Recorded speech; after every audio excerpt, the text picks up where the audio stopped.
Hey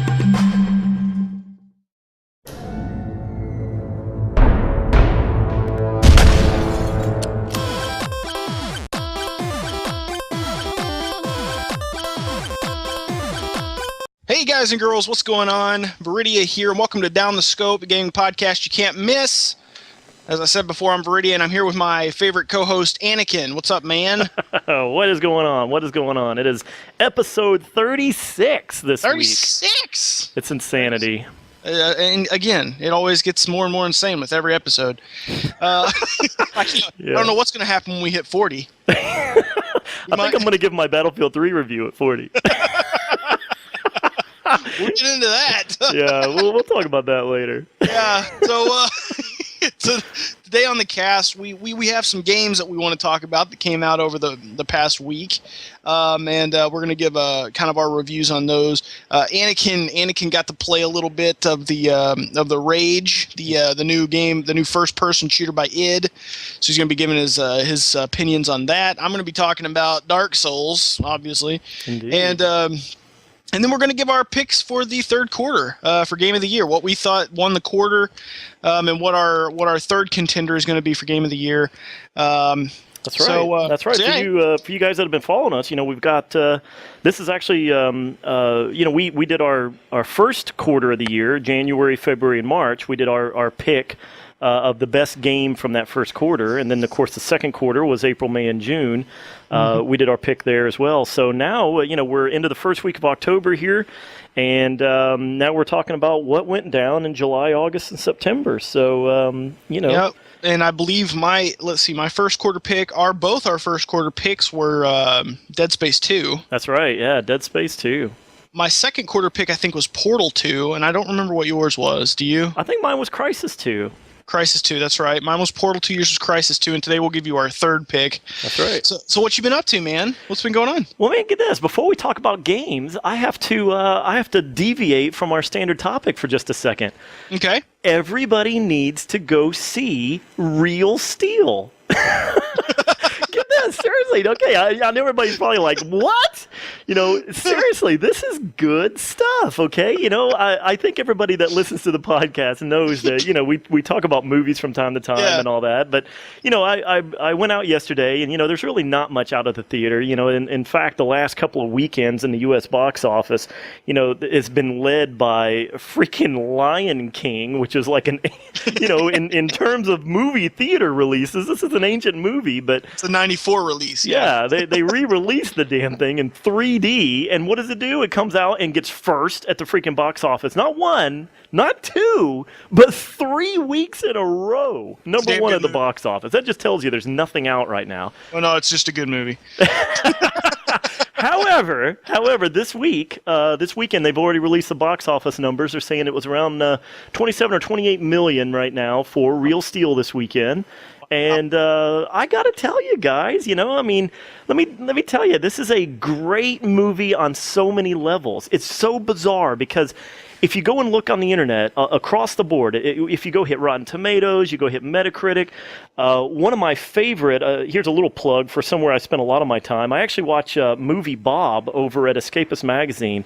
The guy is absolutely brilliant. I love every single one of his movie reviews. And if I was ever in sync with a movie critic, that guy is the one. He's really very geekish at heart. He talks about comic books, games, and other stuff all the time. And so one of my final, I guess, influences that I have on whether I'm going to go see a movie or not. Usually I know what I'm going to go see ahead of time, but usually I will almost always watch Movie Bob's opinion on it. And if he says it's horrible, there is a 9 out of 10%, 9 out of 10 chance that I'm gonna feel the same way he does.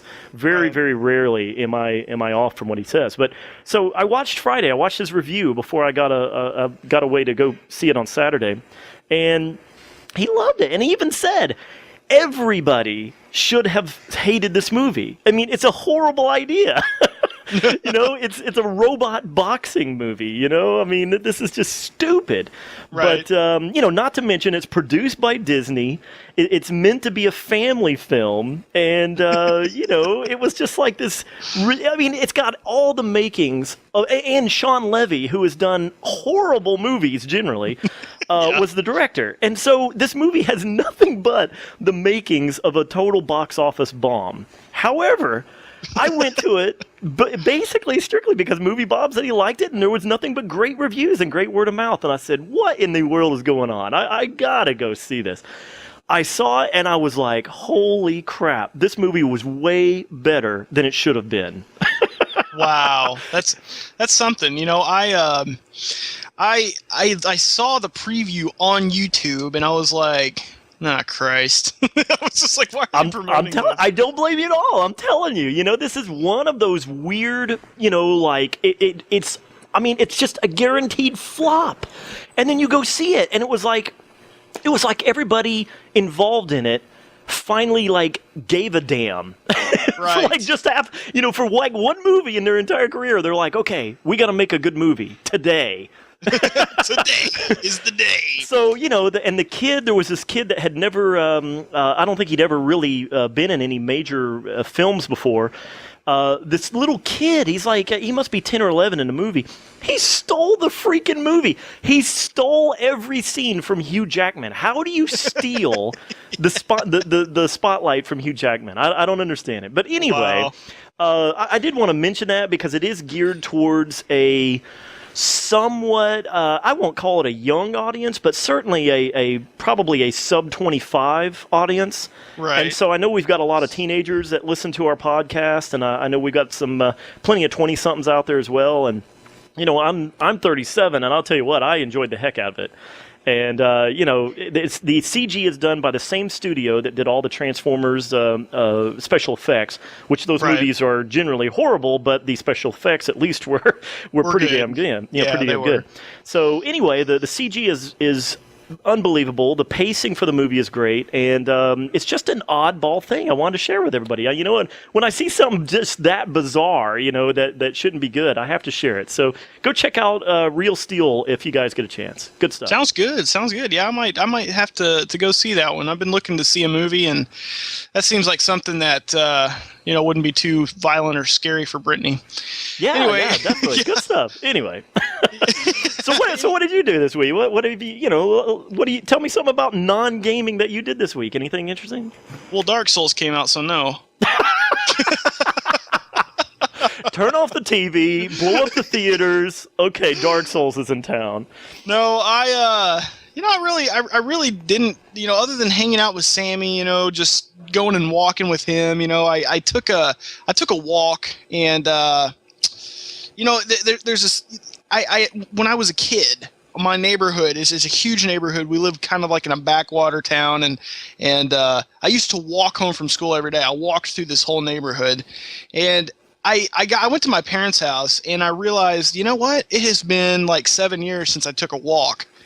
And I just started, it was like Forrest Gump. I just started walking, and I just kept walking and walking and walking and walking. And I didn't stop for like 3 hours. Jeez. Yeah, I did get out. You could have walked down to my house by that time. I just kept, it was insane, man, just to kind of walk through history is what it felt like, It's awesome. I bet. Yeah, I did get out and do something other than gaming, but that was only 3 hours in my week. 30 hours have been spent dealing with Demon Soul.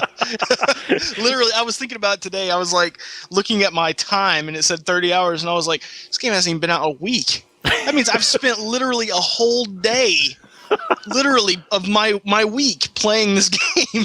Good God. And I know for a fact there are streamers that have spent far more time than I have playing it this week. So, well, that's another thing. You've actually been doing a little bit of streaming for a change, right? I have. I told my my streaming audience that, even though my streaming quality is absolute junk, I will be streaming Dark Souls, rather. Sorry. And so I did. I kept my promise, and I've streamed almost every hour of it, other than the grinding and crap. I just throw it on when I'm going to play. Thing is that at first it seems kind of like a hassle to turn on the stream, but then you get some encouragement. Yep. Except for like an hour ago when Hypermole was in there trolling me, but Nice. But he's got his upcomings. He gets to stream it tomorrow, and I get to walk in there and kind of troll him. So he rage quit after the first boss. Just saying. What the hell? But, he said he was having a bad day or something. He was just like, Lord. Dude, if you're rage quitting after the first boss in Dark Souls, how much further are you going to get?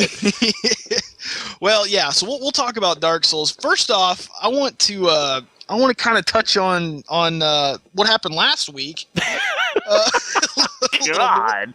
We had kind of an incident. Well, I don't know what to call it. It was kind of a disagreement. Certainly to say it lightly, there was a disagreement going on in the podcast comments. There's no doubt.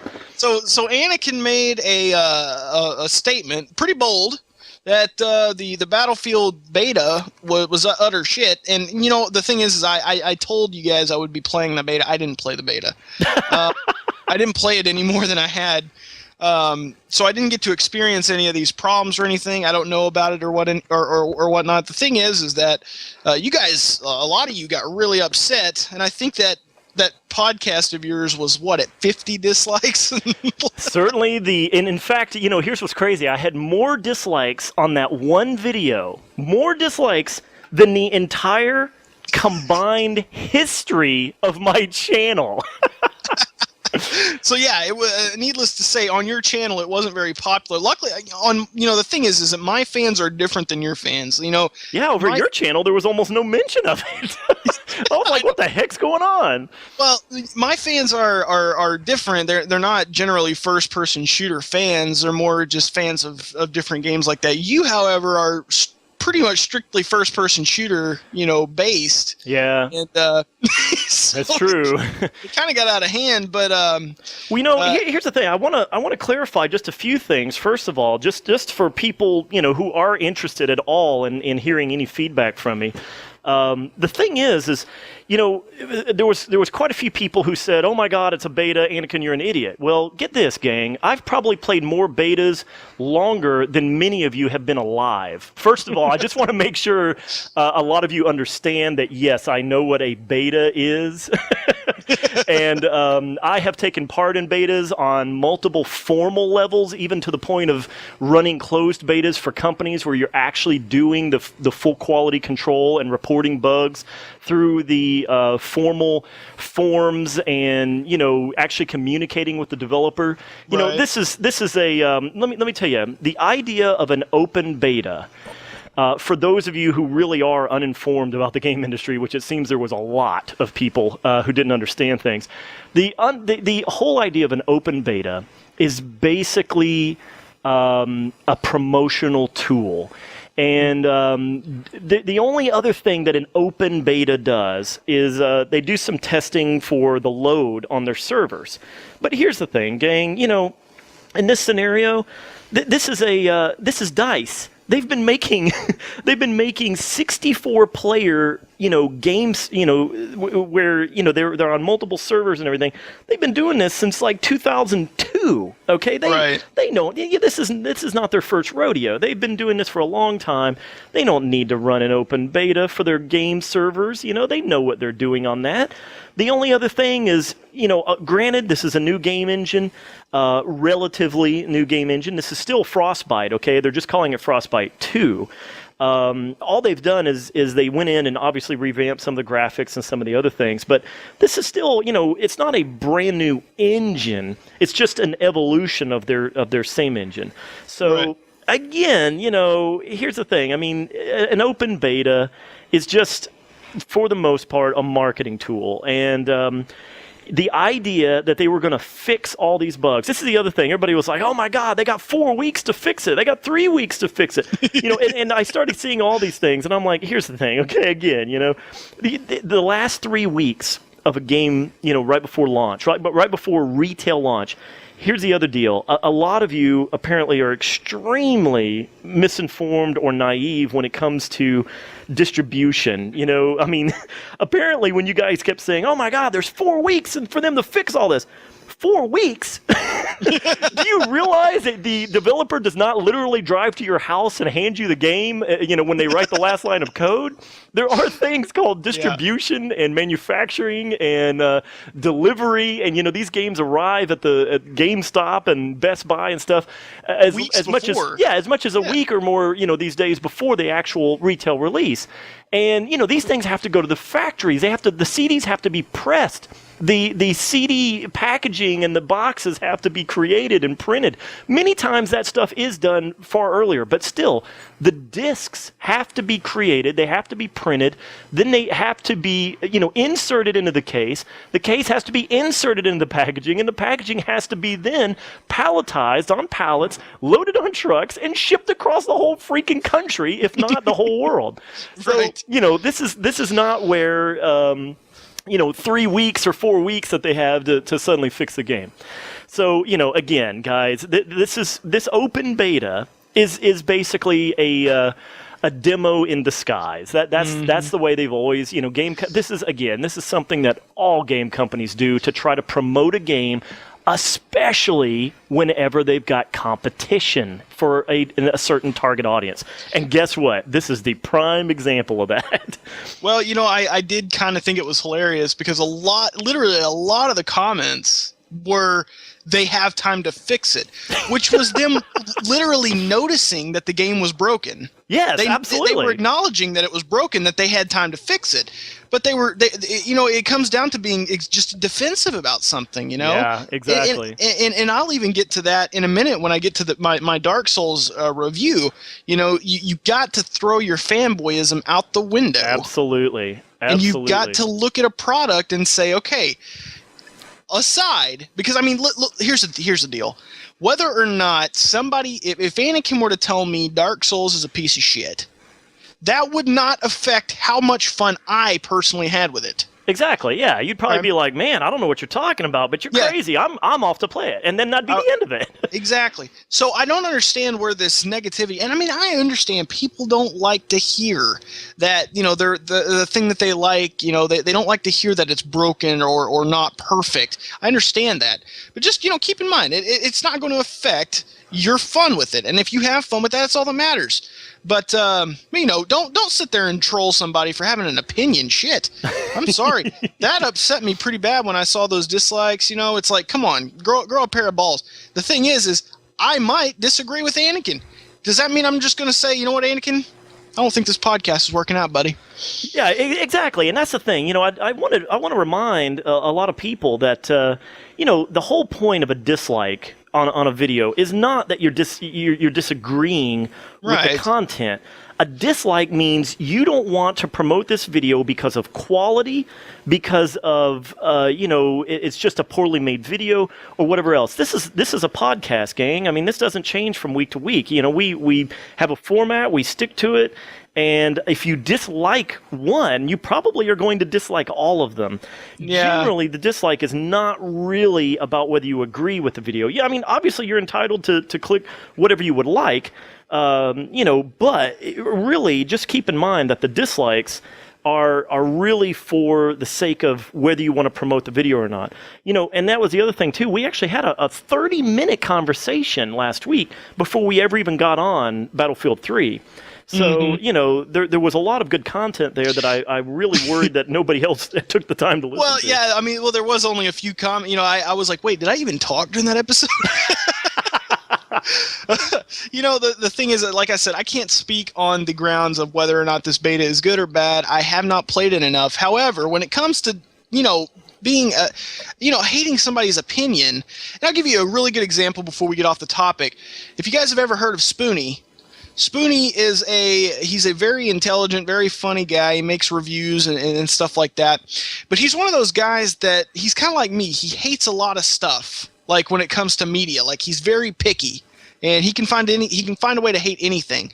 This guy made a 6-part review, just destroying my favorite game. one of my favorite games, Final Fantasy VIII. He tore it apart.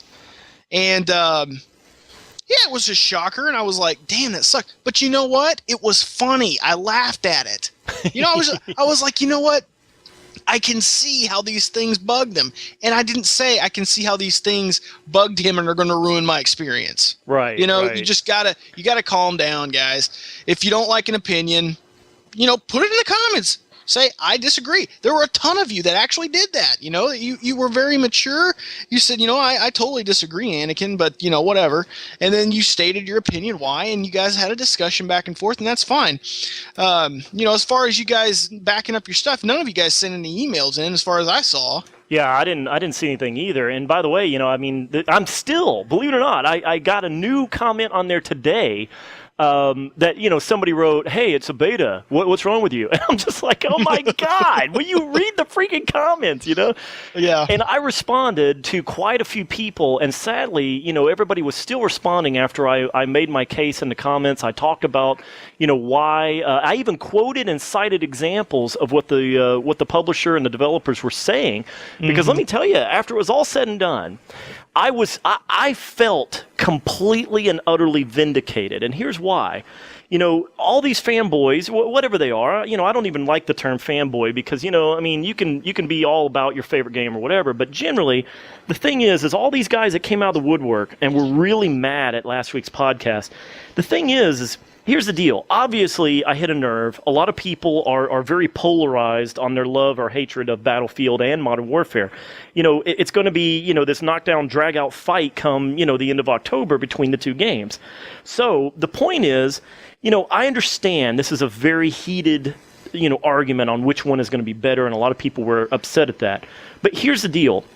If you guys really are so naive to not see that them releasing this beta demo was one of the biggest bad choices that DICE could have made, then you're absolutely blinded by your love of the game.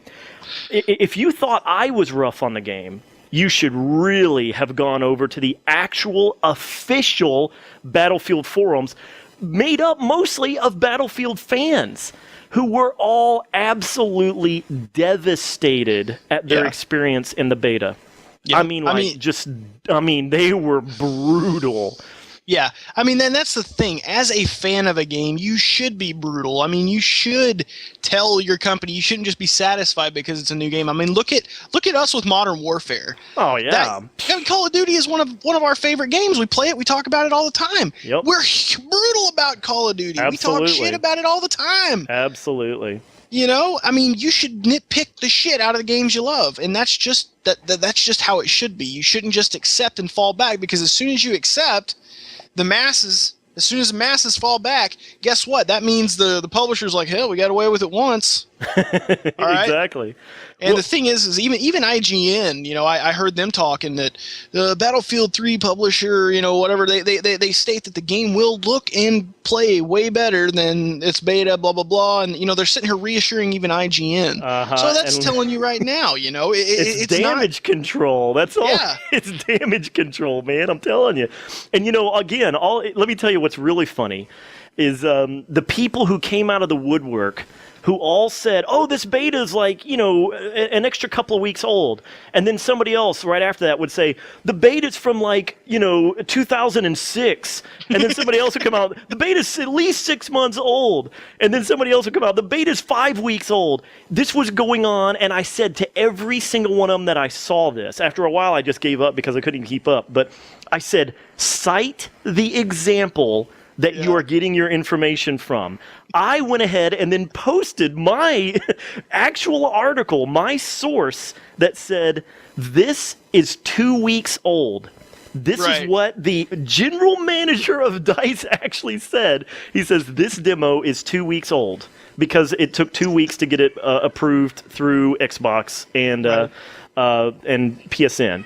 And that's it. 2 weeks old. He said this. Now, get this. Here's another great thing. The day after the podcast went live, the DICE community manager came out, and I got a bunch of emails from people on this, or a bunch of private messages on YouTube, and they all cited this new article a day after the podcast came out, where the DICE community manager said, oh, well, this beta demo is from, it's from the last week of August, we think.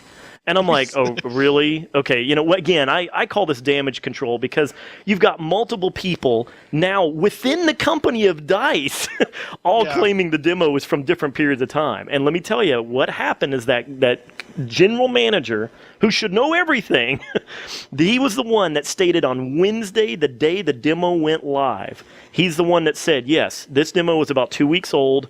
We're putting it out live today to give people an early taste of the game. That's what he said. He even stated in the article, we're testing only a couple of things, but mostly using this as a promotional tool. He stated it plainly. And once again, I stated that in my comments and cited the source and the example. And you can search for that all over the internet, and it is everywhere. So, and beyond all that, one other thing on that, the number one rated search for YouTube last week, it wasn't every day, okay, but you can go and look up the research on this.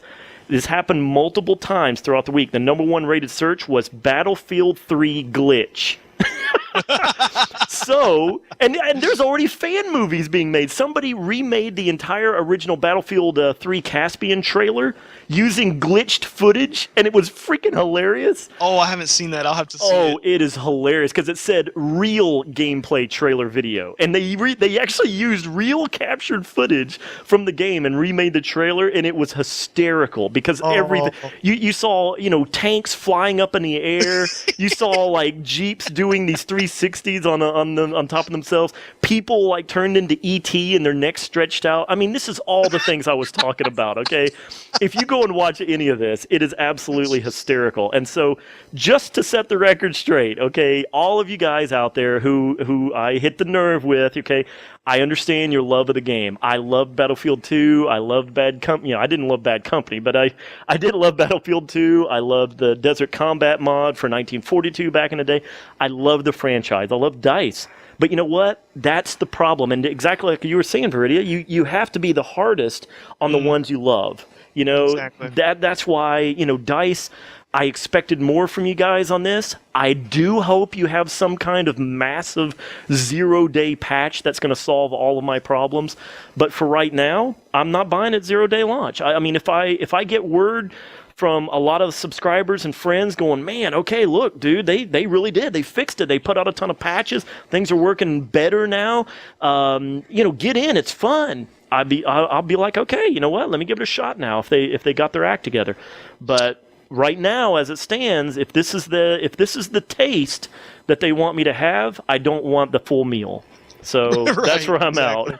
Exactly. Yeah. You know, and on a positive note for Battlefield, they stated they were releasing a what was it? A texture pack for the Xbox version. That's right. Yeah, on the second disc, you can actually do a full install to your hard drive because the textures are too big to load in real time from the disc. So the second disc in the case is just textures you load on your hard drive for the Xbox. So it should be pretty cool.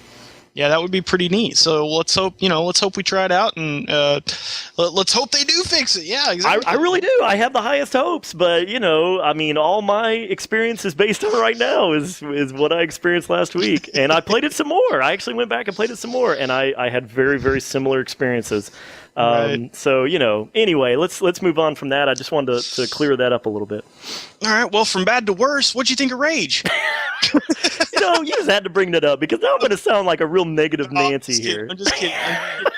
I'm going to go first. I'm going to go. I picked up. Obviously, I've been talking about this crap, and a lot of you guys are like, "What the hell is Dark Souls? What the hell is Demon Souls?" Because Demon Souls was kind of a sleeper hit. It was one of those things that if it had been, advertised properly, and not just in Japan, it would have, made a huge hit here. Right. And Dark Souls is its spiritual predecessor, or rather sequel. It basically, what happened is From Software could not obtain the rights to Demon Souls. So basically, they just made the exact same. They made the sequel. I mean, it is the sequel to Demon Souls. Right. It doesn't have the same story. It's a new story, but it's the game. It's like if Modern Warfare 2 had been called something else. It wasn't Call of Duty. It was the spiritual sequel to Call of Duty 4. It's exactly what this is. The game is spectacular, and that's. It's not even the same engine, though, right? No, it is the same. Well, how'd they get the engine license without the game license? I'm not sure. I mean, if it's not the same, it controls exactly the same. It looks the same. It looks better. It seems like maybe they tweaked it to made it better and said it's a different engine. I don't know, but it is beautiful. The game is absolutely, well, I say beautiful, but it's kind of beautiful in a weird way. It's very dark and gloomy, but it actually pulls you into this world, and it makes you sad. Really? It's hard to play this game for a while. I mean, I say hard to play for a while. You don't feel like you're playing it for as long as you do per sitting. I could sit here and be like, I'm going to play it an hour, 3 hours later. I'm like, oh shit. Well, I got 2 more hours to go. Because it's one of those games. Thing about this game, if you've never heard of it, if you're thinking about getting it, is you have to understand this is probably the hardest game ever. Well, I'm not going to say ever made. It's probably in the top hardest games I've ever played. Damn no. If you've ever played Demon Souls and you thought, wow, this is too hard for me, Dark Souls is probably 2 to 3 times harder than that. I would say Demon Souls was kind of like, I don't know. It seemed like it was different. It was a little bit different. In Demon Souls, you have basically a central hub, and you had levels that you could go to. So you had different worlds you could go to through the Nexus, and you had 5 of them. And this game is different. This game doesn't have a central hub. It's completely open world. So if you want to go somewhere, you're walking or you're finding a shortcut. That's pretty much what the meat of this game is kind of traversing this world and figuring out where you need to go. There's no set boundary. You can walk right into a place that's 40 levels too high for you and lose all your stuff. Oh God! It is that unforgiving. I mean, as a matter of fact, when I first booted up the game, if I hadn't had one of you streamers, I'm going to say your name, Sayu, thank you so much for helping me out through the stream. If I hadn't had him in the stream, I would never have figured out where to go.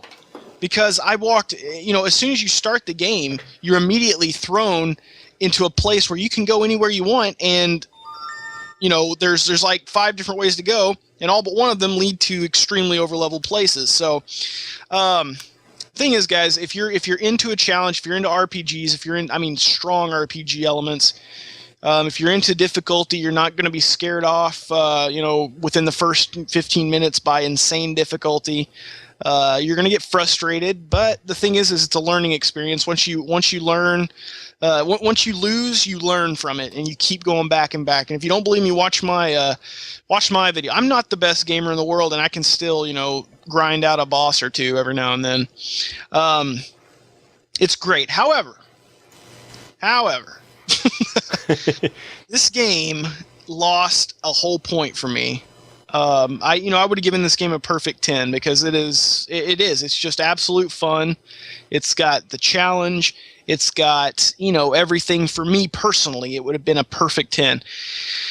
But there is a place in this game called Blighttown, and Blighttown is an absolute train wreck of a technical issue.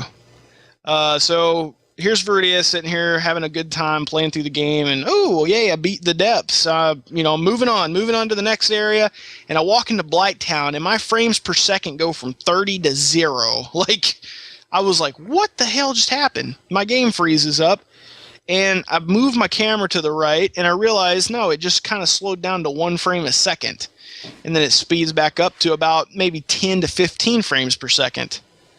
And I'm like, what the hell is going on? So I save, I reboot the game, and come to find out, whenever you get near a ladder in this game, the frame rate drops to about 15 frames per second. And Blighttown is built on the side of a cliff, and all it is ladders. So for 2 hours and 3 deaths, I battled not the game, but the technical issues that plagued this part of the world. It's horrible. So this is PS3 too, you're talking about, right? It's on Xbox. It does the same thing on Xbox, evidently. Yes, I am talking about the PS3 version. Blighttown made this game go down. I cannot believe they didn't do something to fix this before they released the product. And, you know, this goes back to what I was saying. You know, you can be a fanboy about it, and I could sit here and go, it's minor thing. It's no big deal. Still gets a 10. No, that's not how it works. It loses a point for that. It was bullshit, and they should have fixed it before they released the game. End of story. Right. It was a train wreck. When I died the second time, and I didn't know how I died because the frame rate was so bad, all I knew is that I had somehow been knocked off a cliff. That was it. I was pretty pissed off. So far, it's only been a week. It's only been out a week. The game is easily 70, 80 hours long. I have not beaten it yet. I've heard rumors that there is another part of the world that is exactly the same as Blighttown. If that's the case, I'm going to move it down another point, because that's just bullshit. I mean, you can't do that in a game. And here's hoping they fix it. You know, like we said about Battlefield. Yeah. Well, you know, by the way, you and I did talk about this before the cast, and you know, you were telling me about your frame rate issues. I was actually just looking at some of the news, you know, the news blogs out there for all the different game sites and so forth, and I do remember just this morning actually seeing over at IGN. They were talking about some kind of patch for frame rate issues concerning Dark Souls. So, well, see, you know, that might be it. I think it's imminent. You know, I think it's got to be coming in any day now, because that was the thing, is I didn't know whether they were referring to the Xbox or the PS3. But if it's happening on both, it's probably just going to be an overall game update, because it's obviously built into the game engine somehow, and it's not a platform specific problem. Right, and that's the thing, man. If they fix it, it's perfect. There's nothing wrong. But that is the only problem I found, you know. That, you know, you cannot... Here's the thing. You cannot gripe about the difficulty of this game because, in my opinion, it's not one of those games that's just like Ninja Gaiden, you know, rape you in the face kind of difficulty where it's just like, damn, that's hard, you know? It's one of those difficulties where you just have to learn, you know? It forces you to learn rather than just being able to walk in, hit a guy a few times, and win. Huh. In my opinion, that's good game making, you know? That's difficulty that should be there. This is like NES game-style difficulty, if you know what I mean. You know, back in the NES days, when you played a game, you didn't get your hand held the whole time. I don't know if you remember that. Oh, yeah. but you didn't get your damn handheld. You know, you had to play. And these games that by today's standards with our hand-holding abilities in games would seem like very short games, like Ninja Gaiden for the NES or something like that. Right. You know, if Ninja Gaiden had a hard save thing where you could save every time you freaking jumped, like we do in games today, that game would be like 15 minutes, 30 minutes long or something. But it didn't. It forced you to become good at the game in order to complete it. And that's what Demon's Souls does. It takes it back to the old school, and it says, okay, yeah, we'll let you save every now and then, but guess what? You're going to have to fight this whole place, and you're going to have to do it without saving. The thing is here's what they do. You have these things called bonfires, and this is where you kind of sit down, you take a rest, and you can level up, you can, you know, heal your flasks that heal your life, you know, you can replenish them. But the thing is if you're gonna be a little wuss and run back and sit at that bonfire, guess what? All the work you've done, all the enemies you've killed, they all come back. So you have to, if you're gonna do it, you know, basically what you're doing is you're fighting your heart out to get to the middle of the stage to learn where the enemies are going to go, to learn what enemies are going to be there, to learn what weapons to use. You're going to learn all that in order to get there, and then you're going to come back and say, okay, I've been halfway through, I know how to get through it, I'm going to rest, do it over again, and then go for the second half. So you really have to think about, is it worth getting my life back, or should I just continue through? It really does alleviate all of this. The difficulty is a necessary difficulty, and I really enjoy it. I'm not a fan of overly hard games. Like, I want to be the guy. That's bullcrap. I mean, I just can't handle it. It's just like, this isn't even fun. It's just like killing me for no reason. This is not this game. Yeah, of course, there's some bullcrap traps, every now and then, like a chest, like you try and open a treasure chest and it freaking eats your head, every now and then. But very rarely. Most 99% of the difficulty comes from, it's just a good game, and you just have to learn to play it. So as it stands now, if I were to rate it out of 10, I would give Dark Souls a 9. If they fix the problems, obviously it'll go to a 10. And to any reviewer out there, IGN, that has knocked this game for its difficulty, fuck you. I'm done. Oh, God. It seems like every week our show's getting more controversial by the minute. Bring it, IGN. I can kick every staff member's ass. I guarantee you. I'll fight them at the same time. Good anyway, Lord. Half of them are women, right? Anyway, so that's my views on Dark Souls. If you're hesitant about getting it, that means that you have a spark of want for the game. That means you should get it. If anything that I've said has turned you off, as far as the difficulty, as far as the as far as the frame rate issues, which hopefully they're going to fix, says Anakin. They're going to hopefully release a patch, which I was sure they were going to do. Yeah. Pick this game up and put it in and give it a try. This is one of the only games I can tell you right now that has made me nervous. Honestly, it's like you enter a new area and you're like, okay, here we go. You beat that boss, you get 30,000 souls. It's enough to level up 3 times. You feel like the richest man, but guess what? You got to make it back to a bonfire without dying. Because here's the thing: if you die, you drop your souls. You've got one chance. You've got one chance to get to them and save them. If you die again in the process, they're gone forever.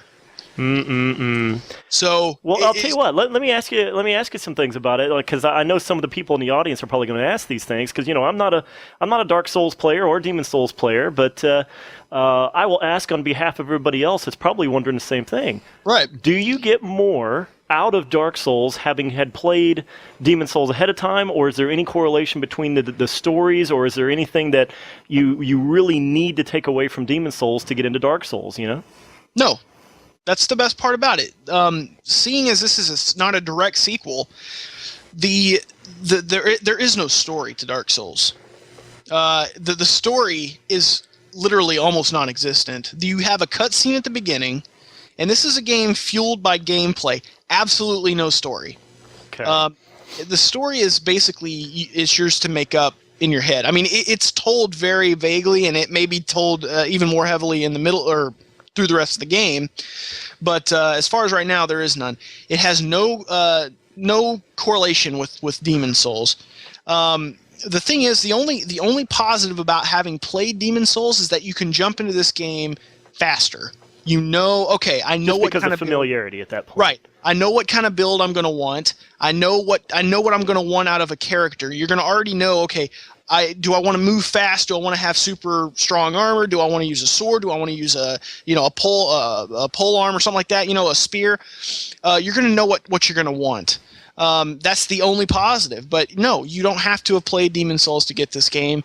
You could pick up Dark Souls, play through it, then pick up Demon Souls, and look at that as the spiritual sequel. Because they are so similar in the gameplay type, but there's the difference. There are differences. So yeah, you're right. You don't have to have played Demon Souls. So really, they're just both standalone, great games all to their own right. Yeah, it's kind of like it's if you're comparing it to I'm trying to think of a series that's done this. If you look at the Eco Collection, they're based kind of in the same world, but they're 2 totally different games. Gotcha. They've got their similarities about them. They've got the way they feel when you're controlling them, but they're 2 totally different games. And, Demon Souls and Dark Souls aren't completely different. I mean, all the RPG elements are pretty much the same, but as far as the story goes, it's different. Speaking of the Eco thing, by the way, I have it in. It came in for me, Sweet. and I've actually got it sitting here. I have not even opened it yet, but hopefully on next week's cast, I will be giving some opinions on it. Yeah, and they better be good because you guys, I didn't flip out on Battlefield 3, but I will flip out on this. He will be saying, you know what, Anakin, this podcast isn't working out. No, I actually expect great things from it, and I've heard nothing but wonderful things, even with the HD release and everything. You know, it still apparently stands the test of time. So I'm actually excited to talk about that one next week. I can't wait, dude, because, I mean, that's the thing. Eco is a little dated, but it's awesome. Shadow of the Colossus, however, is in no way dated and is worth the $40 alone. So, well, since I got it for $16, I'm even happier. Hey, I got an idea. STFU?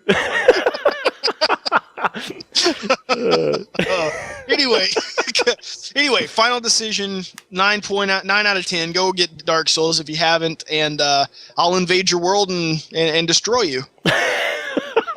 Nice. I didn't even get into the multiplayer. Yeah. If you want to talk about the multiplayer, we'll talk about it some other cast, because there's a lot to talk about with Dark Souls. It's full of crap. I've got streamers still watching my stream that are going, wait, you can do this?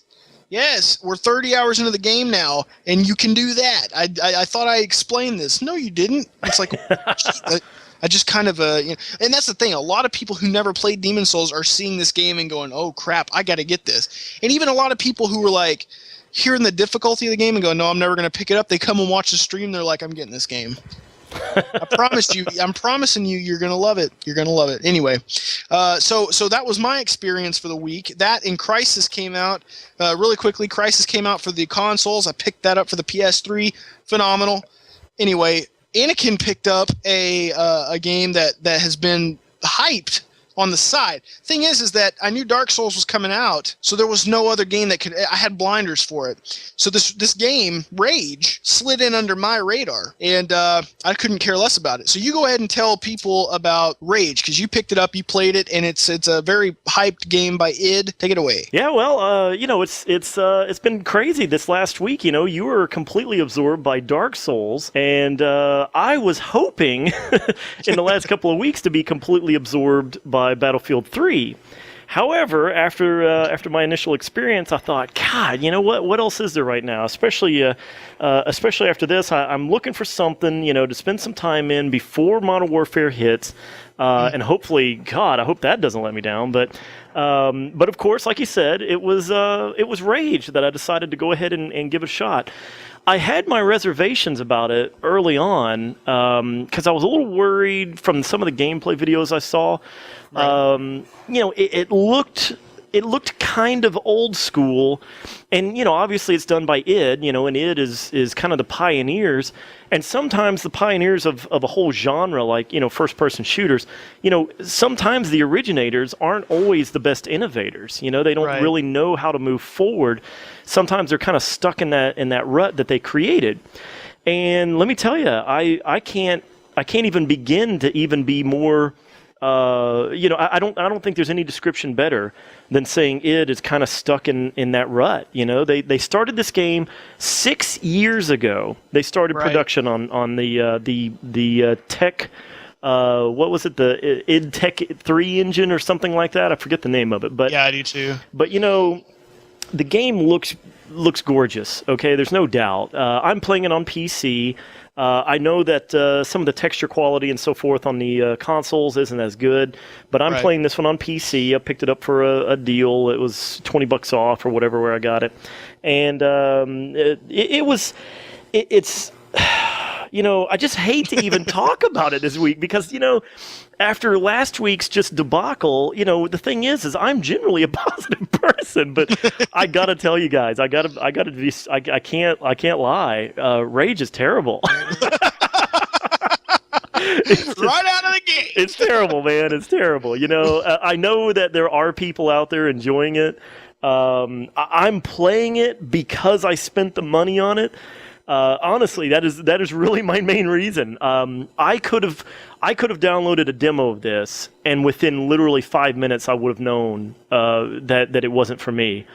In the first, this is no lie. In the first 5 minutes of the game, maybe 10 minutes if you really want to be, nice to it. in the first 10 minutes of the game, you realize, holy cow, this is terrible. The voice acting is atrocious. One of the first characters you encounter is voiced by John Goodman. And, John Really? Goodman is great. I love the guy. Yeah, he is. I love him too. Dan, man. He's Absolutely, yeah, exactly, So he's a great actor. He's a fantastic voice actor. I've heard this guy do stuff before, in some stuff in actual video games. In this, he does, it's not even his fault. You can tell he is trying to give it his all, but man, the script is so terrible, and the dialogue is so disjointed, and there's just absolutely no semblance of storyline. You literally, here's the premise, okay? If you guys haven't, seen trailers or whatever, the premise is the entire Earth went through this horrible post-apocalyptic devastation because of a rogue asteroid that hit the Earth. Very typical, right. Hollywood blockbuster style, build up. And so you were your character that you play, which this is an old school FPS where your character that you're playing doesn't speak. So, right. And you don't see them, it's first person. So you never see yourself. Well, you do see yourself briefly when you get on a ATV or whatever. You see yourself from the back. But anyway, the deal is you're part of a group of people who were put inside these things called arcs all over the world. Mm-hmm. And you wake up and it's like I don't know, it's like 100 years later or something after the asteroid. The whole world is destroyed. It's all like a desert wasteland. It's very Mad Max-ish. Right. And this again, it's got kind of similarities to Fallout, similarities to BioShock. Some BioShock, even Borderlands, all these various things. It's got some similarities to these kind of games. And I'm a huge Mad Max fan, okay? I love the trilogy of movies, but they've never really done a game right. And I was, when I saw this, I thought, God, man, this is going to be as close to a Mad Max-style game as we can get. Not to mention there's vehicular combat, which is kind of reminiscent of the old Interstate 76, which was built on the MechWarrior 2 engine. And, man, I'm going way back here. I know a bunch of people are probably going, what? Or Twisted Metal. There you go. Well, all right, yeah. Let me talk about something consolers are more familiar with, Twisted Metal. But, nobody seems to be doing any vehicular combat stuff, I mean, so again, me and some friends of mine I work with that I've been friends with a long time, we were talking about it, and me and a buddy of mine, we said, okay, let's get Rage, and we'll play it multiplayer, we'll do the vehicular combat, we'll get everybody else we know into it. I started playing it before he did. And I came to work the next day after playing it one night, and he was there, and I was like, dude, I'm so pissed at you. He was like, what? And I'm like, you're the one that told me we needed to buy Rage, and I wasn't going to do it. I was going to hold off and kind of see where things stood after it was out a couple of days. And it's terrible. Here's the deal. Really, my complaints, the game looks great. There's no doubt, okay? I mean, there's some minor hiccups on the PC that I'm dealing with that a lot of other people are dealing with as well. Just with some frame rate issues, texture popping, some screen tearing. It's fairly minor. It doesn't really mar my enjoyment of the game, though, again, it's technical problems. It's minor. Right. But, the big deal is the vehicle physics are so awful. Really? It feels like Need for Speed, like Hot Pursuit, from like 96 or 97 or something. Wow. It feels so rigid. For example, in a great game like, something like Burnout Paradise or even the new Driver series, Driver San Francisco, something like that, or even hell, Grand Theft Auto or something, any of the GTAs, the car physics, you jump something and your car kind of follows the arc you would expect, mm-hmm. It kind of goes with gravity and then it lands and the suspension is all crazy and you lose control and, you have this great car driving experience. In this game, you jump your vehicle, and it's like it does not follow gravity at all. It's like a lead weight. You push it, you drive over a jump, and it just immediately falls to the ground. It does not follow a parabolic arc, at all. Yeah. And it is just, and then the when you hit stop. Literally. Okay, remember, you're in the desert. Okay, you're not even on pavement, but you're in the desert. When you hit stop, your car, no matter how fast you're going, you could be turboing, boosting, going as fast as you can go. You hit stop, the car immediately comes to a grinding halt. I saw that in a trailer, actually. I thought my video froze.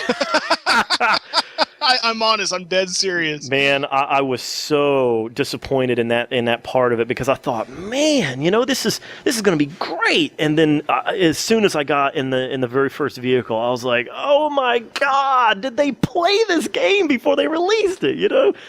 So anyway, some of the other areas. You go and talk to all these characters, and they also promoted this game as kind of a very loose RPG kind of game. You're supposed to gain stats, and you got an inventory system, and you get new weapons and stuff. No, none of that is there. It's not. It's so linear, and it is so. It's just. Seriously, if this has got RPG elements, you could say Doom had RPG elements, okay? Because, you get weapons later in the game. That's about as RPG-ish as this is. It's like just going into the game later, you get weapons. That you get more weapons. That's it. You just come across them. It's not like there's no RPG element to it or anything, And yeah, well, the thing about this game that's crazy is it's one of those games that's got such mixed reviews. If you look at Metacritic, most of the reviews are positive, but there's those reviews that are like 3s and 5s and stuff like that. And it seems like, it comes down to how your experience was or something like that. I find it hard to believe that some of these games get these mixed reviews like that. Well, I was telling you, when we talked about this briefly before, for Rage, over at Metacritic on the PC, and now again, remember this is coming from me. Again, I've talked to other people who are easily as disappointed as I am with the game. Okay, right. The interesting thing about Metacritic that you have to keep in mind is, Rage has an 80. Let me see what it is now because they changed it, and on the PC. Okay, the PC version of Rage on Metacritic, it's 79 is the Metascore, okay? Right. 79 out of 100. Now, that's really not bad. But here's where, and that's 13 critics, okay? Mm-hmm. But if you go over to user score, 393 people versus 13 critics. 393 people give it a user score of 3.5 out of 10. Wait. Are you looking at it on PC? Yes. Yeah, go to the console's the one I'm talking about. On the console one, there's like 43 positive, I think. Dude, it makes me wonder, is the PC version that much worse? Well, that's a good question. I can only vouch for the PC. In fact, I'm looking at the Xbox version now where they're at 82 out of 100, hardly any disparity on that. 54 critics, by the way, on that. User score, there's less of them, only 137 ratings, but that's a 6.6 user score. Yeah, it's still pretty harsh. But but here's the deal. You got to remember, I think the people that went after this game, okay, generally you got to remember, id is a PC-centric developer. They've, they were the ones that created this. So I think, just like we talked earlier about Battlefield and even about Dark Souls, the people that are going to be hardest on this game are the people with the highest expectations. You're right. Yeah. So I'm coming from this PC background. It is known for their engines. The funny thing is, when we play Call of Duty under any Infinity Ward engine, okay, we are playing an id engine. That is still Quake 3 at its absolute, bare essentials. And obviously it's been modified heavily over the years, but believe it or not, that's the reason that Call of Duty plays so damn well, is because the network code and the engine is so freaking solid. That's why Modern Warfare 1 and 2 have such great multiplayer hit detection. So id knows what they're doing, okay? They've been at this game forever. And, they haven't put out a game in ages. So this is a 6-year in the making game. And you would expect them to pull out all the stops, okay? You know, everybody was going into this who knew about this game, especially the PC crowd. You would think that this would be just raising the bar, you know? Right. The dialogue is atrocious. The voice acting is just less than mediocre. And the gameplay is so derivative of just plain, just mediocre first-person shooters. There's really just not much I can recommend about the game. Some people are enjoying it. But man, I'm telling you, from a PC experience, okay, and really, I just can't imagine that it would be that much different on the consoles, because I'm not even talking about bugs or glitches or whatever. I'm just talking about straight out the gameplay. It's just very it's very disappointing, you know, and maybe this whole fall, I don't know, am I just setting myself up for disappointment this whole fall? I mean, you know, Battlefield was just, I mean, at this point, I'm just so disappointed in that. Again, I was a huge follower of everything DICE. I was massively let down by this Battlefield 3 demo. I'm a huge follower of everything id has ever done. I'm massively let down again by Rage. I mean, everybody knows I'm a huge Call of Duty fan. I mean, it's the next thing on the list, and I'm freaking worried, man, that, you know, because remember, here's what's crazy. I'm setting myself up for disappointment again. We've got Modern Warfare 3 coming up. We've got Infinity Ward is not Infinity Ward anymore. We all know the biggest people involved in Infinity Ward, all the biggest game designers, the major players that made things happen have all left. Right. And let's not forget that even what was left of Infinity Ward was not even responsible for the multiplayer. It's Sledgehammer Games is doing the multiplayer. A completely unknown and unproven game developer basically, you know, put in just to do the multiplayer. Now, what in the world do we have to expect? So, I mean, honestly, if I feel like I'm so freaking worried now about Modern Warfare 3 because there's so many unknowns going into this, and you know, it's just like I've been saying. I don't care how many marketing trailers, I don't care how much, you know, gameplay trailers, YouTube videos, I don't care how much marketing goes out there for a game. I fell for Rage. I tried Battlefield. I would have bought Battlefield day one. Okay, I would have bought it day one. Right. And I still may buy it even the first week if everybody claims it's fixed, okay? And I may still get it. But if Modern Warfare 3 comes out, and it's just absolutely atrocious, and there's something wrong with it because, you know, you've got all these new people, you know, putting their hands in the pie. Right. Then I honestly don't know what the hell I'm going to be playing this fall. I really don't know. I mean, obviously Uncharted, I just can't even imagine that going wrong. But I mean, you know, you can only spend so much time with that. It's not a multiplayer, you know, powerhouse. I like how Anakin sits here and says, I don't know what I'm going to be playing when Dark Souls and Skyrim are sitting there on the shelf. And it's just like, nah, I'm better than that. You know, honestly, I may even, let me tell you, if Modern Warfare 3, if that truly is a train wreck like Black Ops was, dude, I'm telling you, I may just toss in the towel and just say, okay, I'm gonna play some Dark Souls, Demon Souls, Skyrim. Hell, I may even get into Star Wars Old Republic freaking MMO or something. I mean, I don't know what I'm gonna do. Well, the thing is that, I mean, you talk about Skyrim taking up a lot of time, but if you don't have a multiplayer game, it's gonna take up as much time as that, you know. Sure, I mean, I could probably, if I didn't have anything else to play online, I could probably play, you know, Skyrim for a month and get through it and play it and have a great time with it. And we would literally be better friends then than we are now. Good Lord. Indeed. Oh, shit. I'm being serious. I mean, there's something about a good RPG that can bring people together. You can hate the son of a bitch. I'm serious. Like, I've done this. I've been like, I hate this guy. Like, I hate this person with all my heart. And then it's just like, so have you picked up that new game Oblivion? And I'm like, hey, how you doing, buddy? And it's like, we have like a 15-hour conversation, you know, about a game, you know, we've never talked before, you know what I'm saying? It's just one of those things. But anyway, so awesome. So Rage, we already know that we're going into our third quarter No, actually, we're leaving right. our third Yeah, quarter. leaving the third quarter. We're actually in to our fourth quarter, and Rage and Dark Souls are actually going to be in the running for game of the final quarter of the year. So actually October 1st is where we made our cutoff for the final quarter. So Right. And we already know your pick, Rage, so we're going to go ahead and my pick.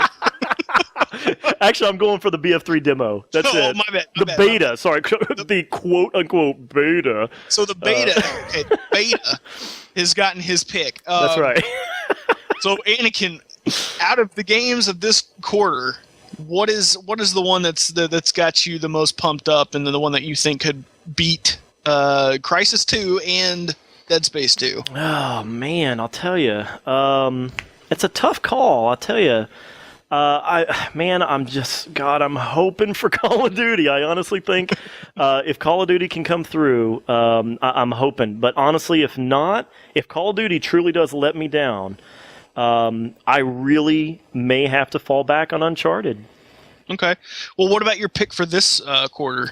For this last quarter, let's talk for a second. Let's kind of refresh everybody on what did come out. Right. There was quite a few. I've actually tried a bunch.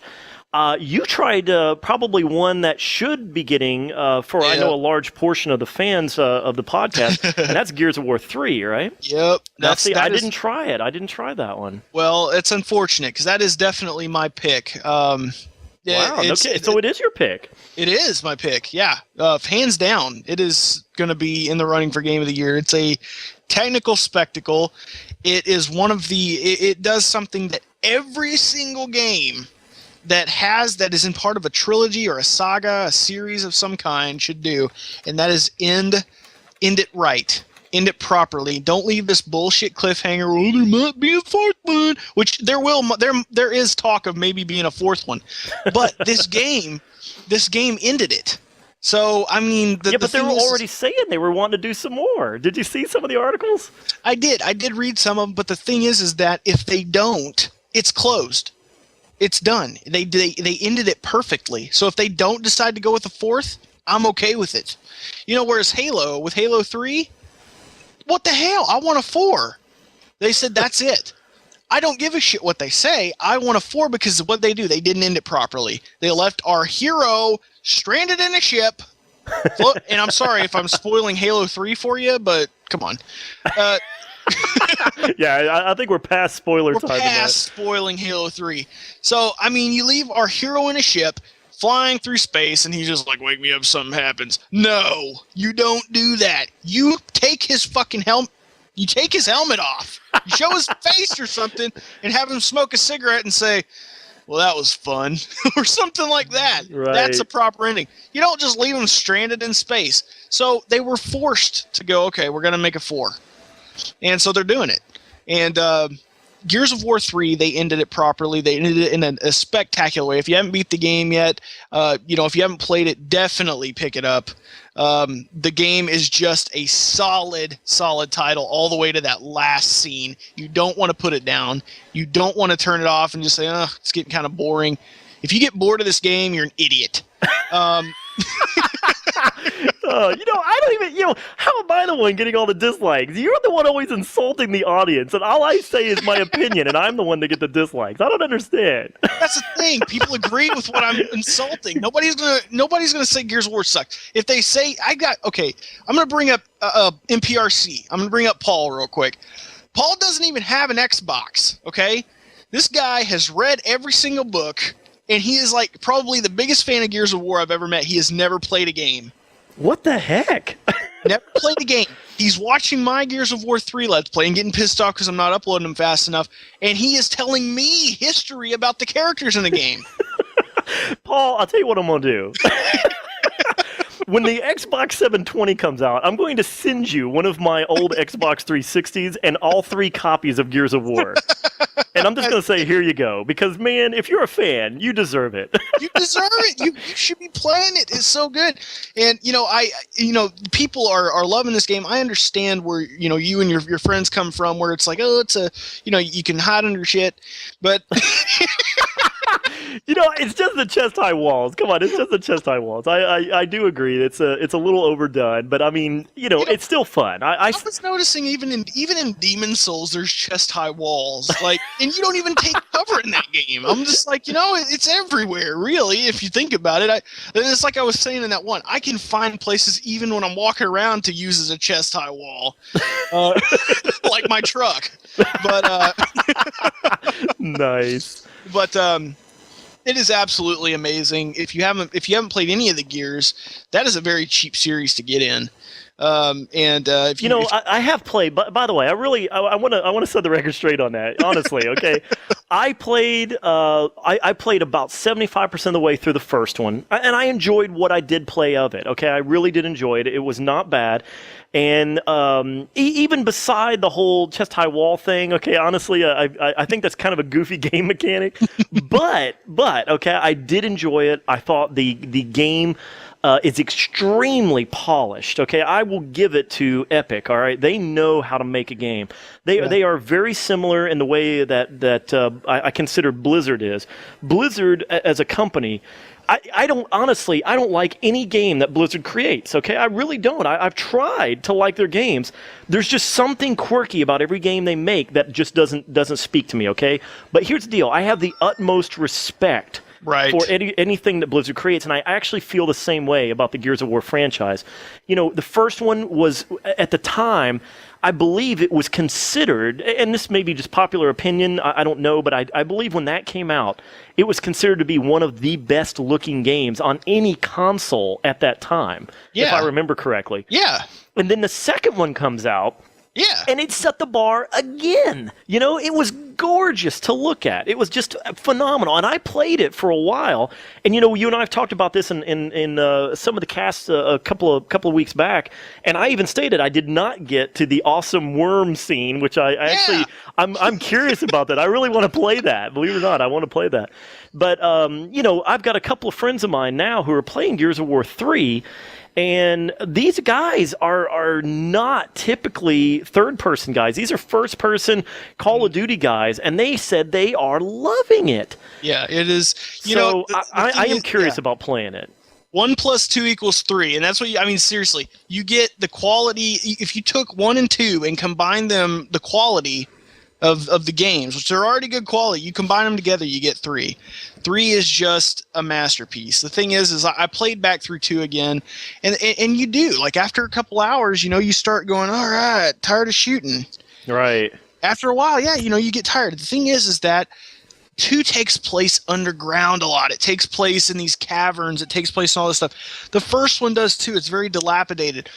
The third one still is the same, but the environments are changing rapidly. They're always changing. I mean, it is, I just can't even describe it. It is definitely my third quarter pick, and it is. I hate to sound biased, but it's going to be hard to beat Skyrim for me.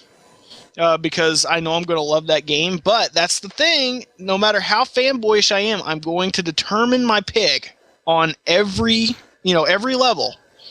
So we will definitely see. I hope that Skyrim is good, but Gears of War 3 will definitely be a close second, if not. Well, let's talk about mine here for a second, because the thing is there was quite a few games that I think a lot of people forgot, and not all of them were major titles.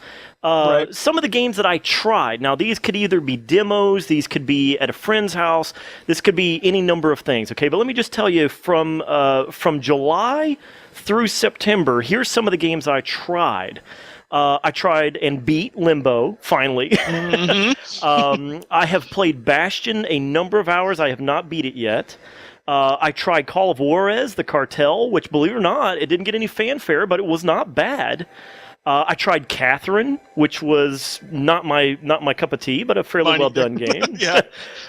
From Dust came out. I played that a number of hours. It was okay, nothing special. El Shaddai came out. let's see. One of the biggies for this quarter was Deus Ex: Human Revolution. Deus Ex, yep. That was a biggie. You know, that came out of nowhere. A lot of people were blown away by that. Dead Island was another big AAA title. Resistance 3. Now, I did not play Resistance 3. I didn't either, but I'm just not a huge fan, so I know that wouldn't be on my list personally, but I know it is a very good game. I've heard a lot of good things about it. Played the first 2, loved them. It's not a huge thing I'm a huge fan of. Right. Hard Reset was a PC-only game. That was a first-person shooter. I tried that. The Child of Eden, which was a Kinect game. I tried that and actually had a blast with that. I even have a video up of that one. Let's see, Warhammer 40K.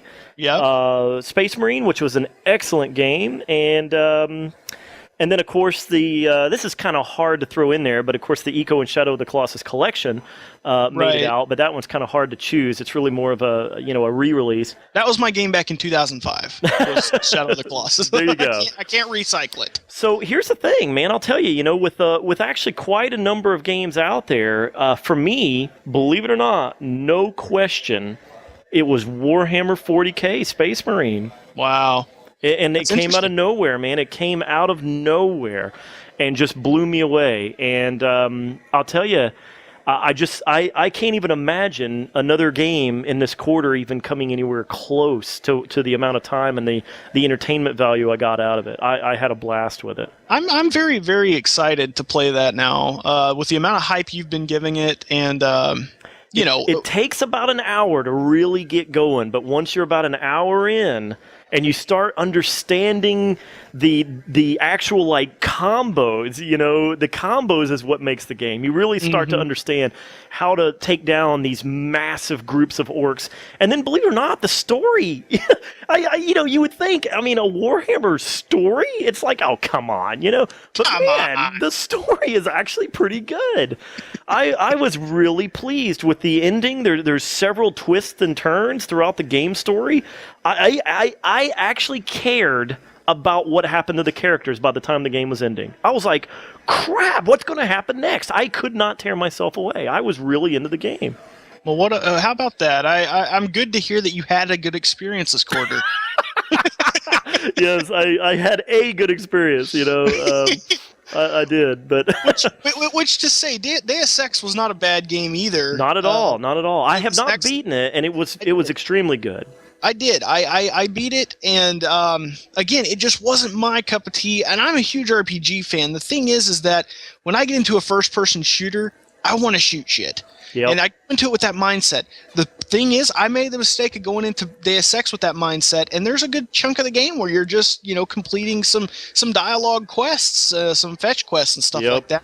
And you're not shooting the whole time. And it's my fault for going into it with that mentality. But again, I reserve the right to like or dislike a game, and it personally just didn't affect me. I'm playing it through a second time, doing it the assault way, because now I can actually, the first time I wanted to do it, the right way, which I see the right way as doing the stealth base. It's kind of like playing Metal Gear Solid and not hiding in a box,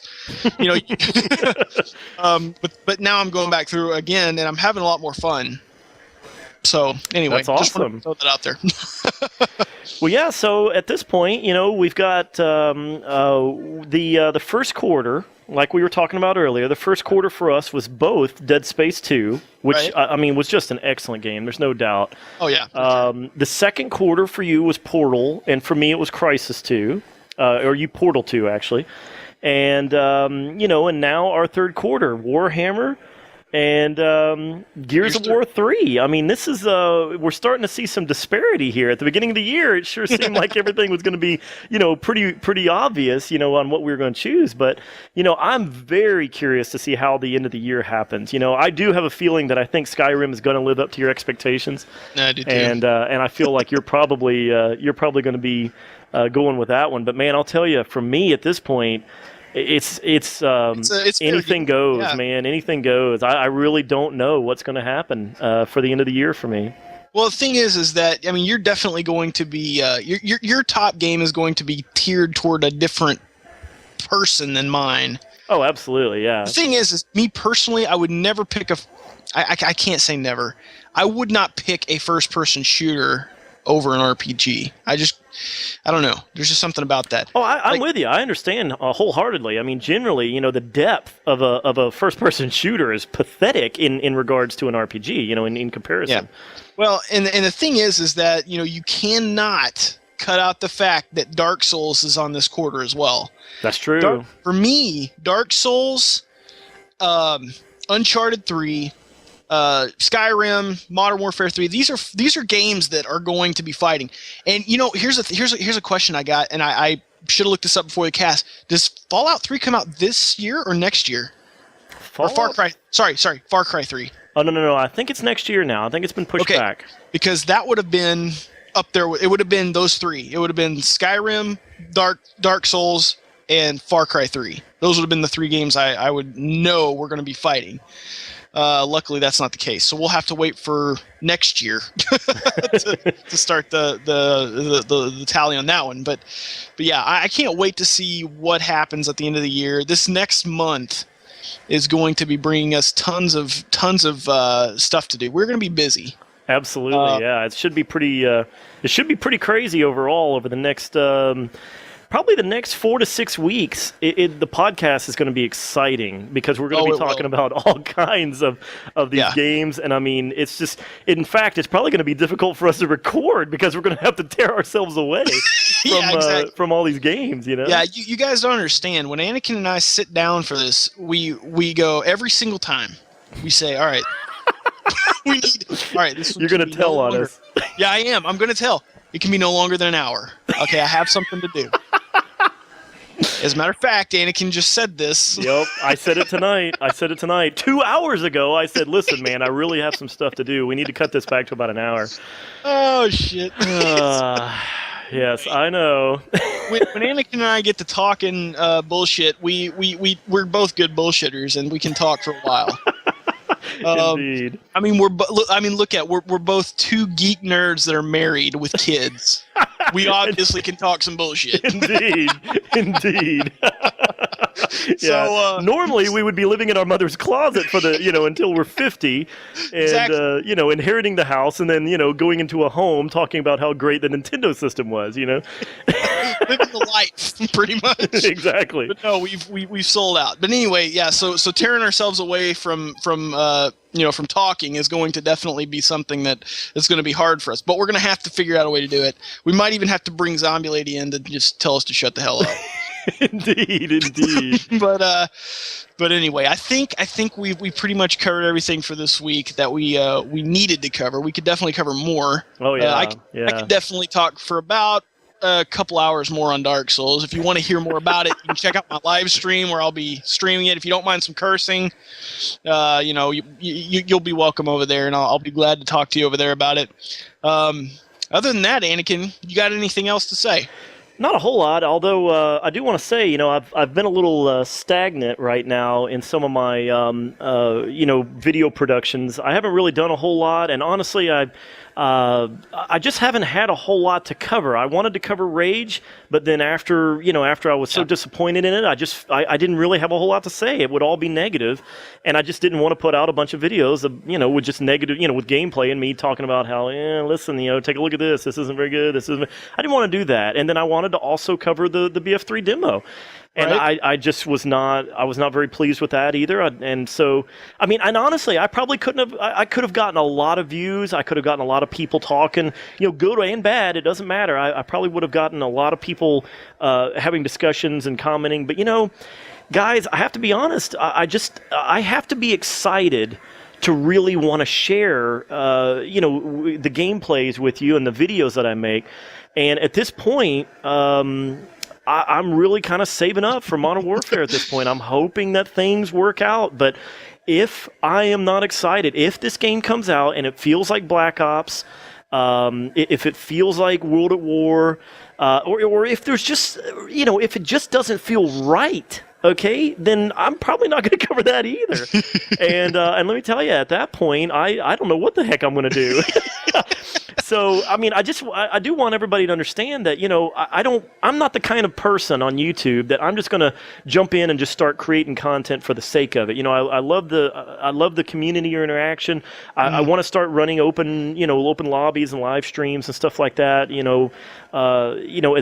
As these games start coming out and everybody's getting excited. But man, I'll tell you, it is very difficult for me to want to entertain everybody if it's something I don't believe in. I've done this I've done this in the world of advertising. I worked in advertising for a long time, and one of the things that I always told the businesses that I advertised for was, look, you want me to make a good ad campaign for you. You want me to promote your product or service. Sell it to me first. I'm a tough critic. So if I believe in it, then I'll be the biggest cheerleader you ever had. But if I don't believe in it, it's going to be very difficult for me to promote your product or your service. And so this is the same way.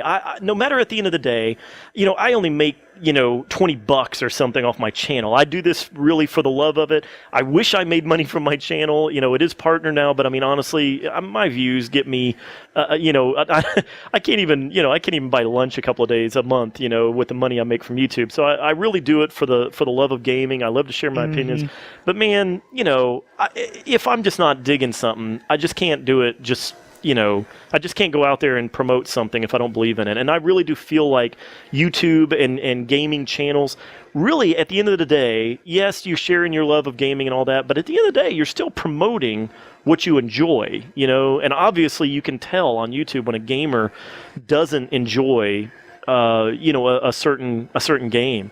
And it shows, and I don't want to be in that category where I look like I'm, whatever the phrase is these days, like a channel whore, YouTube whore, whatever, where I'm just producing videos for the sake of trying to make money off of it. I have to do it for stuff I enjoy, and that's why I haven't done a whole lot recently.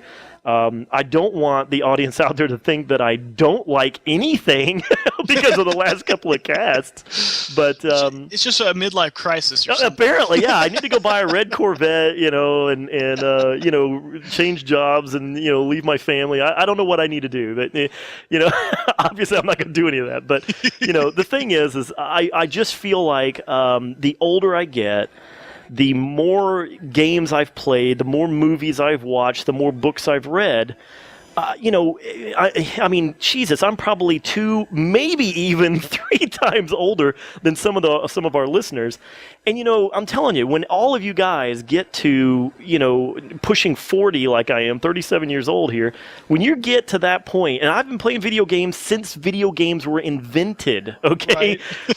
At some point, you are waiting for innovation to come, and it's just not there right now. I keep waiting for something like Kinect. I've talked about this before when we've talked about technology and gaming and all.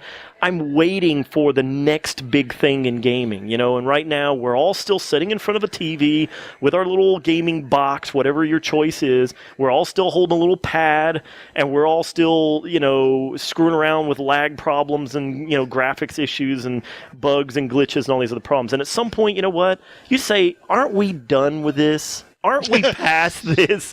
But I am over this. Exactly. And I was done with it the minute I saw it. and I guess, I'm trying to, I guess I'm just making excuses right now, but this is why I was so harsh on the Battlefield 3 demo. This is a company that is known for quality. It's a game franchise that brought me tons of entertainment and enjoyment over the lifetime of the franchise, of the entire Battlefield name. And you know what? When a new game like this comes out, and I have that bad of an experience, it's just like, come on, guys. This is, the gaming industry is a multi-billion-dollar industry. There's literally tens of millions of dollars thrown at single titles. There is no excuse for this anymore. This is not like, oh, well, games are, still in their infancy right now, and it's not really come of age. That's nonsense. Games now make more money than any other genre of entertainment. More than movies, more than books, more than television. games are where the money is, and the money has gone to it. There's so much production value in these games. There is no excuse. So this is, I guess, why I'm so jaded and cynical at my age now, because I've seen it all, I've played it all, and I know what a good game is versus a bad game. I literally can tell you in 5 minutes of playing a game whether it's good or bad. I'm telling you, it's just, I've been doing this so long now that the feel of a game, I don't care what the platform is or what the mode of control is, I can tell you what a good game is versus a bad game in probably about 5 minutes of gameplay. And it's just, it's one of those things that as we all get older and we experience more and more and more, you just get to a certain point to where you get more and more unforgiving. You expect more for your money. And that's just where I am with some of these games, and I don't want people to think, God, Anakin doesn't like anything, But honestly, I really expect a lot, and I don't get it very often. And honestly, Dead Space 2 was the last game that delivered what I would consider a 100% triple A experience. Because the environments were there, the sound was there, the gameplay was there. There were no glitches to hardly speak of. The voice acting was solid. The story was well done. I mean, it was like everything I want in a game, Dead Space 2 delivered. Crysis 2 also was a very close second on that one. But you know what? In other than that, honestly, even the last few years, I'd say Dead Space 2, Crysis 2, and Dead Space are what I want out of games. Yep. So just that environment, yeah. The immersion, It's gotta be harmonic. It's gotta all ring together, and if it doesn't, yeah, you're right. It's just a waste of time, and that's what I'm saying, man. You really need to try some Dark Souls. Apparently, and you know what? Maybe I truly am missing out. And same thing with Gears of War. Gears of War 3. Yeah, I think that you might be missing out on a whole genre that you're gonna just adore. I don't know. Maybe I think that you should just try it out. The thing is that Dark Souls, it's like a level. I mean, it's got like levels to it. You could do like a level a night or something, a level every couple days or something, and still enjoy it. I might go ahead and do that. I might, in fact, I might be forced to. If everything keeps disappointing me, geez, I'm just gonna have to try a whole new genre. I mean, I'm gonna have to go play like World of Warcraft or something. I don't know what I'm gonna end up doing. But obviously, the thing is I actually love games. I love everything about games. But I do probably need to maybe. Branch out into some of these other things I've been missing. You're the one that turned me on to Bastion, and Bastion was fantastic. Mm-hmm. Limbo was fantastic, and I mean, these are casual games for crying out loud, and I love those. Exactly. I mean, these RPGs. I don't know. I just feel like such a thing is missed when people don't try them. And there's a lot of people that have asked me, "What the hell is Skyrim?" I'm like, "It's the sequel to Oblivion." What the hell's Oblivion? I'm like, "What the? Who the hell are you?" Yeah, exactly, right? It's like it hurts. It's like, no, you don't understand. I feel bad for them. I'm like, you don't understand. You've missed like Zombie Lady, Delta Hunter. Yeah. I'm like, you've missed something here. You don't understand the experience you've missed. It's not just you like those type of games thing. It's like, no, I think you would really like it even if you tried it. The thing is I was never a fan of games like that until Oblivion. Oblivion turned me on to these things. These Americanized RPGs, I wasn't a fan, period. I was a JRPG fan, and I use that term to pretty much describe any Japanese turn-based role-playing game like Final Fantasy, Suikoden, Chrono Cross. But then, you turn on Morrowind, and I turned Morrowind on, and it wasn't very user-friendly. Wasn't a good one for me to do right off the bat. And then Oblivion came out. It's a little more user-friendly, and it just opened my eyes to this whole other genre. And, Dark Souls technically is a JRPG, but it's a very Americanized Japanese role-playing game. It's done in a Western style. Right. It uses Western themes and stuff like that. So in a sense, it's the same way. And I have learned a whole new genre just from playing one game that a lot of people miss out on, especially a lot of people from your channel and a lot of people from my channel too. You know, they're FPS fans or fighter fans. They like Mortal Kombat. And they came to my channel because they saw my Let's Play. You know, you really have to give these games a try and open your eyes to a new sense of fun. You know, there's a lot of fun in beating a boss and not just beating some human player who spams a shitty weapon. You know, there's a lot of gratification when you fell a boss that's taking you a couple hours, and you might be like, I'm not going to spend a couple hours fighting a boss. That's the point. It gives you a gratification once you do it, and you can say, I beat the stray demon. I did it. I jumped down there. He was optional. I didn't have to fight him. But I shoved my pole arm up his ass crack, and now he's mine. Indeed. Oh, anyway. Brother. Anyway. I think that's a good note to finish on. It is. Thank you guys so much for watching. I want to remind you that if you have any comments or suggestions for the show, drop us a line at podcastdownthescope@gmail.com, and we will definitely look into putting those on the cast. Any questions you have, you can ask, and we generally answer them unless they've been answered on a previous cast. So if you don't hear anything about your topic, it's probably been answered before. And other than that, thank you so much for listening and watching. If you enjoyed it, give it a thumbs up or comment in the tell us what your thoughts are on the game of the year, what you think your game of the year is going to be, because God knows there are a lot of people out there who are going to disagree with our opinions on what we think is the best. I know there's a lot of people out there who are looking forward to this Star Wars, the Old Republic. Yeah. I've heard a lot of people saying it's a lot like WoW Vanilla, and that's kind of what people jumped into. They jumped into the new WoW experience, and now something else that's a lot like it is coming, and it's a different setting, and people are going to be enjoying it. But that's not a game that we would pick as our game of the year. So give us your opinions, and we love to hear it. I read every comment on the cast, and Anakin does the same. I think he reads both of them too. Yep. And and so guys, give us your feedback. Talk to us. We like to hear from you. We do. And by the way, for last week, one more thing. The thing is that honestly, obviously last week got extremely heated in the comments section, especially over my channel and even over at TGN's main channel as well.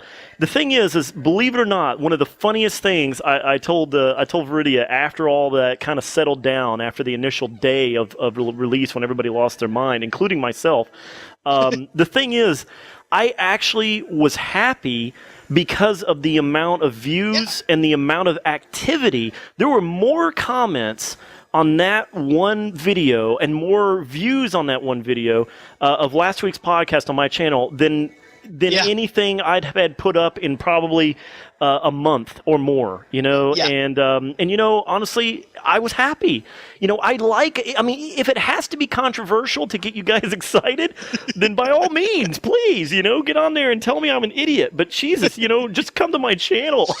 Exactly, it made me happy that everybody, felt so strongly about their views, because I am always open to that kind of stuff. I love it. I got a little heated that day because there was a lot of things said that I think were said out of fanboyism and not really out of real fact. Right. And that's why I got a little heated in some of my discussions that day. But overall, believe it or not, I'm telling you, I was still excited that there was that much passion in the comments about everybody's opinions and their views. So I'm excited. Hopefully you guys will feel the same way this week. Yeah, I am very excited, and guys, I do hope to see you back